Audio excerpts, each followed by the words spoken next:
Hello, welcome to Mart's garage. There's my sedan. I'm going to start to dismantle it. It's quite a big job. Bonnet off, grill off, radiator off, engine out. Might take the headlights off just for ease of working. Back axle's got to come out. Everything's got to come off.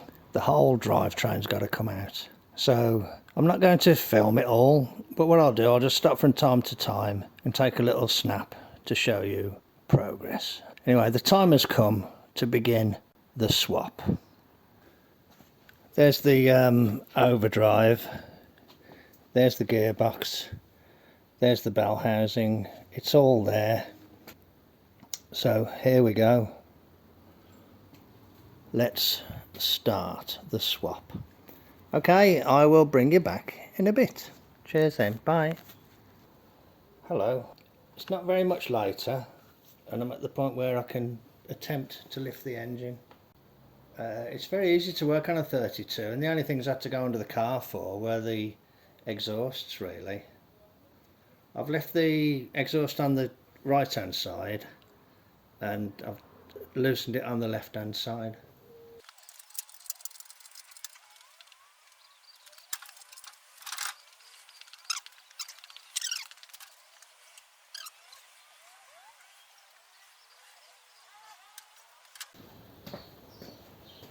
I've left the clutch linkage engaged that, connects it up as well. Always worth having a quick look round.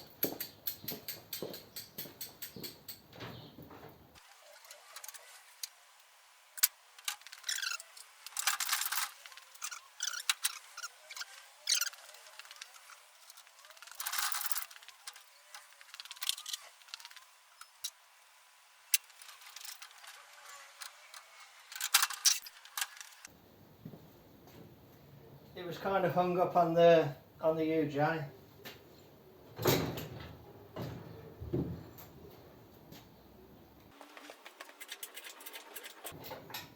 I've took the tower off the gearbox to make it easier.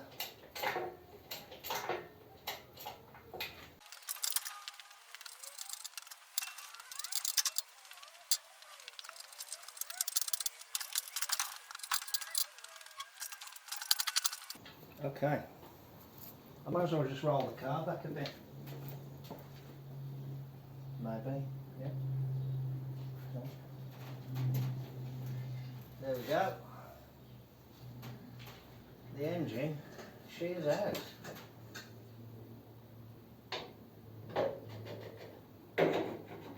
That's funny, isn't it? Both the engine mounts fell from where they were and ended up in the old engine mount position. So there's the motor out, there's the gearbox. Decent gearbox that is actually, good gearbox. Yeah, I might have to prepare for a bit of leakage. I need to drain it as well, don't I? There's all the parts. There's the hood side, there's the grille, there's the other hood, there's the two floor pieces, radiator, seats. Here you can see the area that we're interested in, the K-member area of the chassis. So yeah, unfortunately I can't really just drop the motor back in with the other gearbox because I've got to get the axle out of the way. It's quite a complex job, and I'll probably have to remove those frame stiffeners as well, but at least I've got the engine and gearbox out. Jolly good. First part of the job done then, first part of the conversion done. Back in a bit. Hello, here's my bell housing and I've just kind of cut away all the extra metal that was there, that big flange that was there, and a big rib that was there, and a rib that was there, and a rib that was there, and kind of just tidied the edges a little bit. But I think that's about done now. So I'll probably just give it a quick run over the wire wheel and give it a little splash of paint.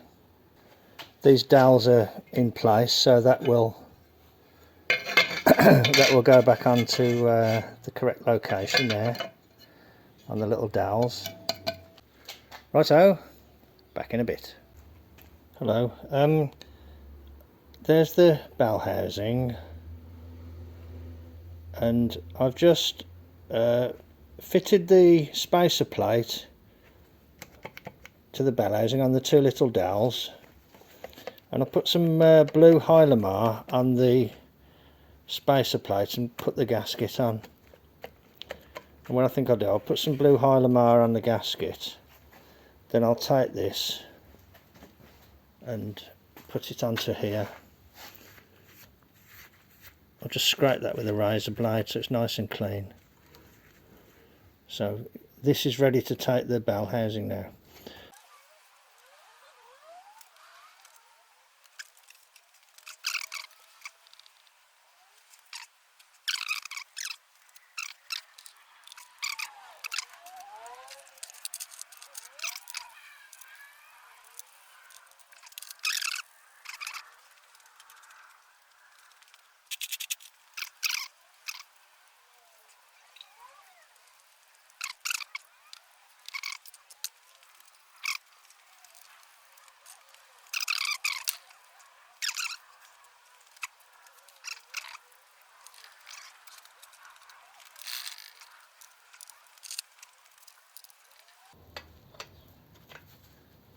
I might need to just take a tiny skim off the heads of these bolts here. So let's tighten these two up. These two. Then I'll try the shaft.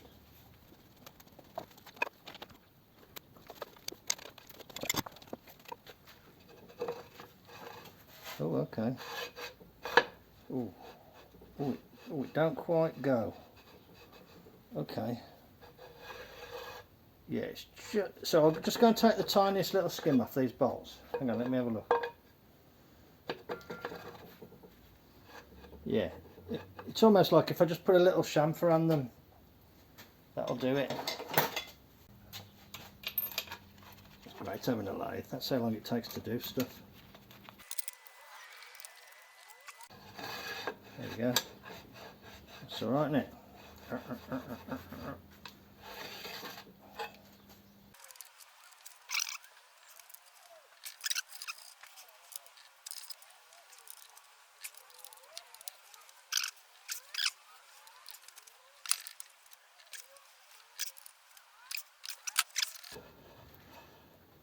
I think I need to put some sealant or a gasket on the back of this. So that's another little job. I put a groove there so that, and I've had to change the modify the spring because the spring broke, but the bolts are in the way now, but that'll go down there like that and the spring can fit in because it's up against that centre cap there. I will have a think exactly what I want to do next, and I will bring you back when I've got something more to show. Thanks very much. I'll catch you in a bit. Bye. Hello. I took the gearbox and just gave it a quick coat of paint. I can see I've missed a bit here. This is the gearbox I'm going to use. This is the overdrive gearbox,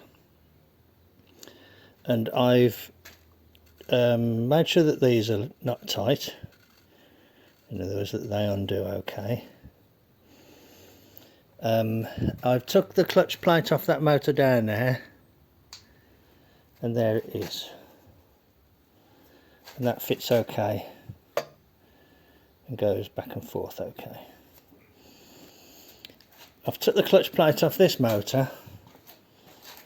I'm going to fit that clutch plate. This bell housing is now permanently fitted to this gearbox. I skimmed those bolts down there to clear the crossbar. I've made a gasket for there. That's now fitted with a gasket. It's got to have the other piece on top, but that's fitted. And the other thing I did was I made a shim to go here. There was a bit of free play there, so I thought, well, I'll make a shim, and I made a little clip there to hold the shim in place. Don't know if you can see that. And it's got a temporary bolt there with a washer to hold the shims in place so that they don't fall out. Anyway, that's the state of play right now. Okay, I'll carry on. Hello, right. I've fitted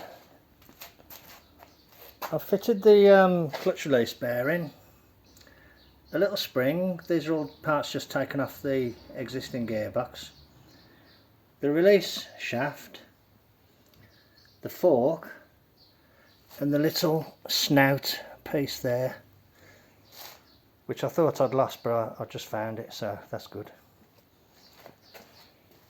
The clutch driven plate is fitted, and I did use like an aligning thing, so hopefully that will go on okay.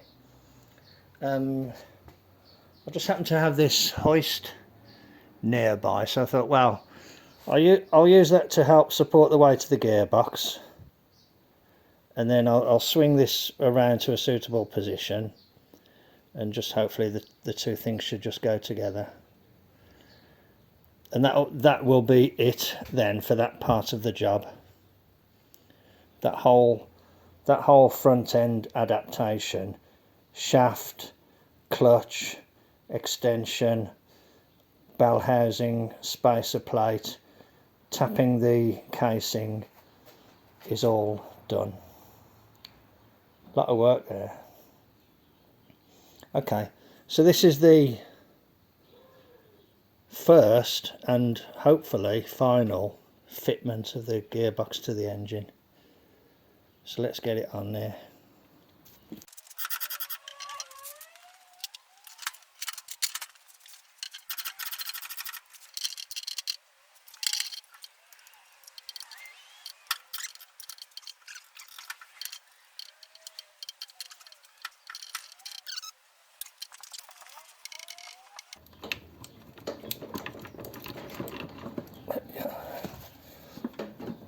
That's in, isn't it? That's good. Okay, I've got a bolt here. One of my old India, made in India spanners, the first set I ever bought when I was about 14, 15, something like that.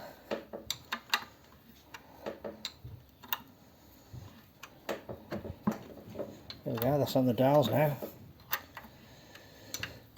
Whew, okay, right. One bolt in.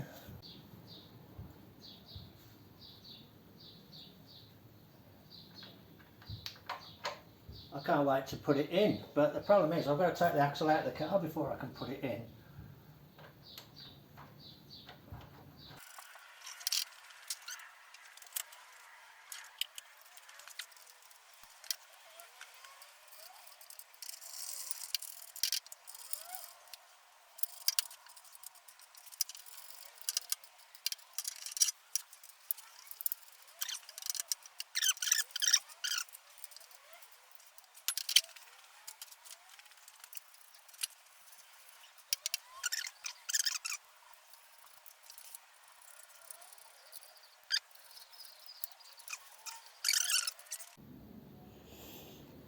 Well, there we are. There's the closing of that chapter.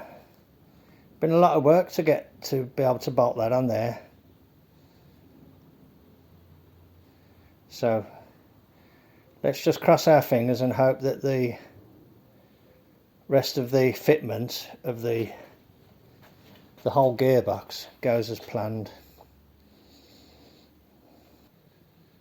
I think my little bit of tidying up on the bell housing kind of worked okay, you know, just take all the extra little bumps and ribs off it. It looks okay, I think. Anyway, thank you for joining me in the garage. Take care, and I'll catch you on the next one. Bye. Hello.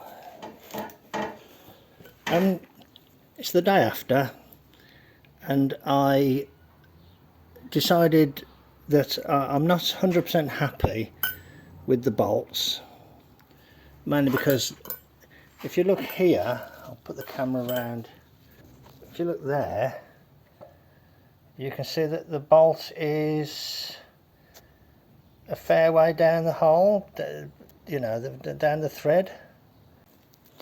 So what I think I'm going to do is I will look at fitting some hex head bolts and try and carefully judge the thread length. Yeah, so I've got to take the clutch release parts off again. Right, I've replaced them with hex head bolts, and I've done them up to 50 foot-pounds. Don't know what they should be, but I've done them up to that. A little bit hard to get on because I couldn't get a proper, really good access on those two. Those two are okay. Okay, so I'll reassemble it and put it back on again. Hello, I bolted the gearbox back on. I've changed the bolts. I've got longer bolts in there now. In fact, they're a little bit too long at the bottom now, but you know, at least you can say they've got full thread depth engagement. Okay, I'm a little bit out of breath because I've been working here at the back axle. I've taken the wheels off, I've busted the hubs loose, and I have taken the shocks, removed the link there. I've undone the U-bolts, and hopefully with a bit of luck I should be able to just slide the axle out, lower it down and slide it out. I'll put the car up on my extra large axle stands, and yeah, I'm about ready to take the axle out now.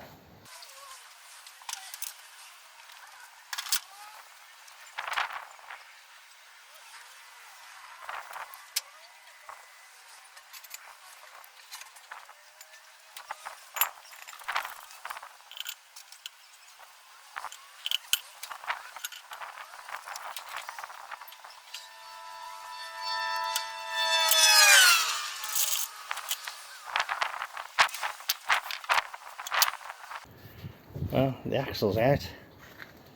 I put the wheels on thinking I could roll it back easier, but it doesn't actually, they don't both touch the ground, but I think it was still a good idea because it acted as a stabiliser for when the axle was on the jack. It stopped it rocking to the one side too much.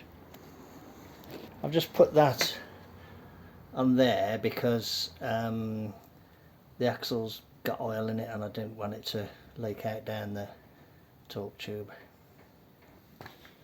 Right, the next part of the thing is to put the engine and box back in.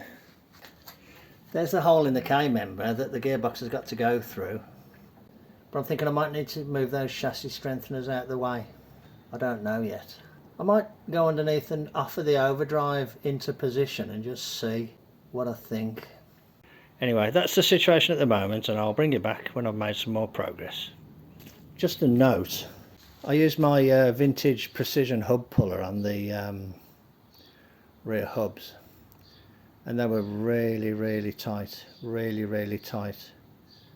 I feared for my mortal life when those hubs popped off there. Anybody who says, oh, I just put a normal puller on, it pulled them off easy, well, the bottom line is that those hubs weren't on tight enough. They have to be on so tight that you fear you're going to break the puller when you get them off. Anyway, that's my little 10 cents worth. Okay, righto, the project continues. I'll bring you back when there's more to show. Cheers then. Hello. I offered the overdrive underneath the car and it wouldn't go on. I don't know why I'm pointing at that. So I've had to take the radius arm braces, they're lying on the floor over there. I've had to take those off.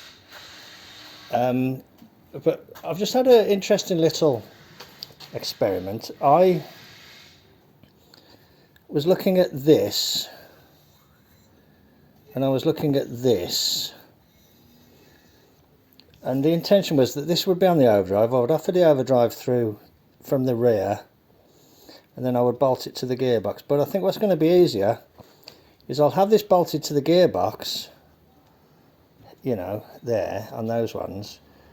And what I've just found out is that this will pass through the K-member opening. I didn't think it would, but it will. It's where you can see a little bit where it's been cheated a bit there. It's flattened out. That will make it easier to assemble, because on the back of the gearbox there are shims here, and it would be difficult to assemble that onto here under the car.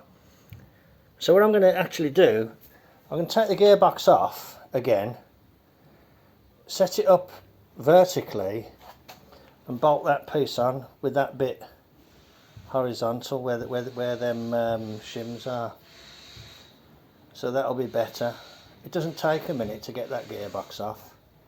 So we'll get that off, bolt that casting on, and then we'll be in a better position for offering it all into place. Okay, back in a bit. Hello, right. I was just thinking that it's when you look at the car from this angle that you realise just quite how much I've stripped it down. Yeah, right, okay. I have fitted the rear housing there, and I've just been thinking about it, and I think I'm ready to do like a trial fit of the engine and the basic gearbox into the chassis.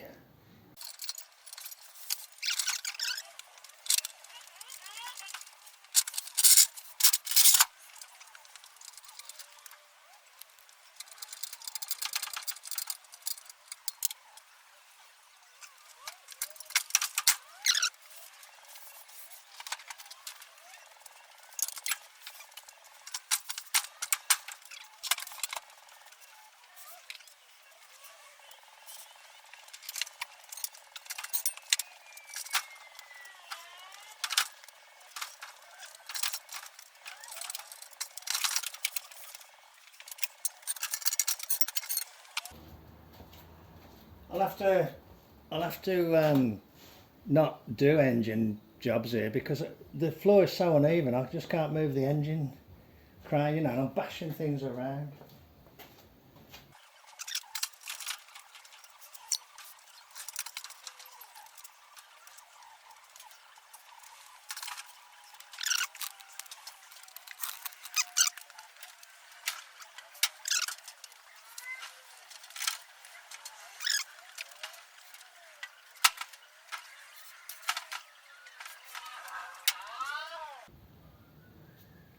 Okay. Righto. Well, the motor is as far back as it can go. The gearbox, the lower end of the gearbox is up against the K-member. That pulley is just on that lip of the cross member there. And these are just a little bit forward from where they were. Let's see if I lower it a little bit. Let's just see if that will go behind there. Just out of interest, I mean, I probably will have to trim the cross member. No, it looks like it's resting on it. Okay. Yeah, I'm going to have to trim that cross member. Just the minimum. Take that lip off the middle bit. I can probably leave that vertical wall in front of it. Maybe just dent it forward a bit. So that needs cutting, doesn't it? I think one thing I hadn't thought about was I might have a problem here with the steering box, with the exhaust on the steering box. So that might be something I hadn't catered for. Let's have a look underneath. There's the thing coming through.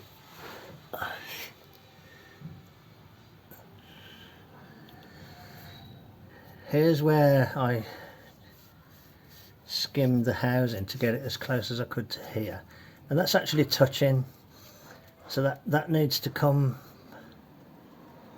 go forward just a little bit to give a tiny bit of clearance. I could just cut a little bit here like that, but I didn't really want to do that. Oh, hello mate. Hello Captain. Got a little visitor. My daughter's dog. You good boy. You good boy. Shine the light in his eyes like that. So that all fits around there. Okay. Good boy. He's licking me. You go out because you're going to get dirty. There's a good boy. You had a nice... Come here, you got some fluff on you. Come here. Oh God. Yeah. So that could be cut there. This could be cut here. That wouldn't be massively drastic. There was a little plug in there that I've broke, so I need to fix that. So that needs looking at. It's actually the vent. This is the gearbox casing up here, where my thumb is there.